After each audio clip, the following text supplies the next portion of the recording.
Hey there, so today I'm going to be doing like I do usually every week. I'm going to be doing a musician profile series about different musicians, rock, if it be rock, pop, all different. So I believe this is like the fourth or fifth, I can't remember. Like I said, I'm going to try to do one once a week. Last week I done one by, who was it, one musician, Sheryl Crow. So this one we'll be talking about will be Bob Seger. Um, so Bob Seger was born Robert Clark Seger on March 6, 1945 in Detroit, Michigan. Found a lot of great musicians came from Detroit. A lot. So the years he achieved in music started in 1961. So he's a musician, singer, and songwriter. He also plays guitar and piano. The genres of music he plays ranges from rock, heartland rock, hard rock, which would be the early years from like 69 till probably 1970. And after that is rock and roll, pop rock, psychedelic rock, which would be his very early stuff in 1969, acid rock, and blues rock. So different types of rock there that he, and later on his music would just be pretty much from like probably, I would say probably around 70, 72, 73, around that around that time I would say mostly just rock and roll, but his early stuff I found was like I said, was psychedelic rock, hard rock, a lot of it. So Bob Seger first fronted a three-piece band called the Disciples, as a guitarist, piano, keyboards, and vocalist. So Seger was the lead vocal for the Town Criers. After he joined Doug Brown in the Omens, they covered pretty much the songs that they did. They covered R&B songs. A lot of the songs they did, styles of music was like R&B. So a lot of R&B they played. They covered a lot of R&B songs, rhythm and blues. In 1966, Bob Seger in The Last Heard they had the very first big hit called East Side Story. So that would be that one. And then Persecution Smith and Heavy Music were later released in 1967. So 5 years later, Heavy Music, that song Heavy Music was released on his fifth studio album, Smokin' OPs, in 1972. So I found that album, that would be his fifth album.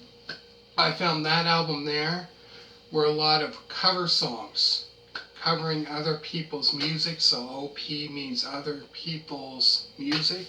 A lot of the songs, but a lot of great songs I found on that album. Great album, great rock album, definitely for sure. So in 1968, he formed the Bob Seger System, where they would release three studio albums. So they would release Ramblin' Gamblin' Man, which would be first album, and I believe what song? 2 plus 2 is on my mind, I believe would be a kind of a first single of theirs, if I'm not mistaken. And Ramblin' Gamblin' Man would be their second single off that album. In 2006, Bob Seger's System was inducted in the Michigan Rock and Roll Legends Hall of Fame. After releasing the very last album, Mongrel, which would be released in 1970, that would be the end of the Bob Seger system. And Bob Seger later the next year, I believe it would have been probably late 1971, I believe October, 1971, he would release Brand New Morning, which that album there was pretty much, he didn't have other musicians play on that album. It was pretty much just him playing acoustic guitar. You would hear a lot of the songs would be on acoustic guitar, and maybe, I would say maybe a track or two was played on piano, and that was it. So it's pretty much a whole, acoustic album, which I found was different compared to his other albums before that.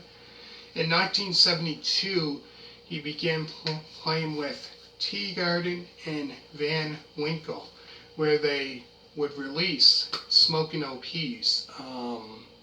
In 1973, he released Back in 72, where he had J.J. Cale play lead guitar on Midnight Rider, which would be a cover of the Allman Brothers. And he also released I've Been Working on that album as well, which is a Van Morrison song he covered, as well as Turn the Page.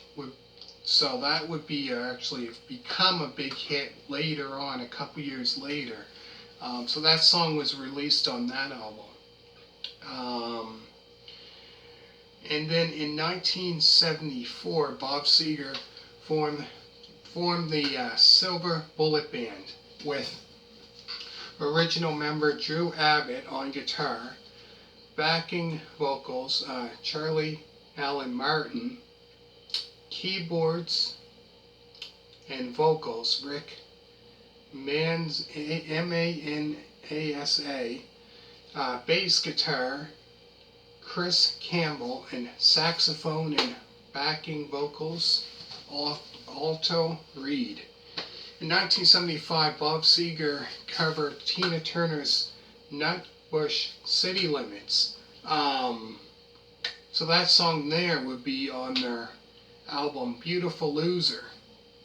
Later he released Live Bullet, which would be the first live album, which was released in early 1976. So this was recorded around, I would say around September, I believe it was September of 1975 when they recorded that album.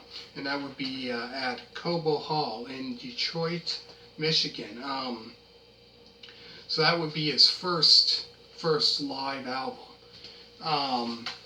So later on, late that year in October 1976, he would release Night Moves, which would really be I would say would be his breakthrough album.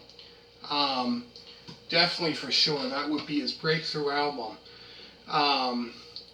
which would become definitely a breakthrough album, which definitely once that came out, he started becoming a household name, which everybody probably around 76, 77 would definitely listen to his music and probably later on become fans of his. So that's, I would say around 76 when Night Moves came out, that's when he started becoming more popular with the big hits. And then later on after that, 78, he released another album which had Still the Same and Old Time Rock and Roll, Hollywood Nights, and then Against the Wind would come out, and so on and so forth. And from there became a big hit. And later, around that time after Night Moves came out, I'm pretty sure lots of people started becoming fans of his music.